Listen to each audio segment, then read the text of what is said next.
Kamusta ka naman ngayon? I'm doing good, oo. Eto, kinakaya pa din hanggang Kinakaya ngayon. pa din. Walang choice eh. Siyempre, nung nasa Mandaluyong tayo, that's the epicenter Of? of gayness.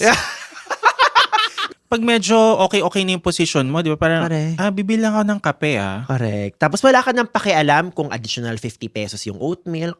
Correct. Diba? Ilalagay mo lahat, diba? Oo. Kahit hindi mo gusto, ilalagay mo lahat just to prove a point to the barista na may pera ako at wala akong pakialam kung magkano yan. Correct. Kumbaga, hindi lang Amerikano ang alam mo. Correct. Oo. Alam mo ang mga cafe latte.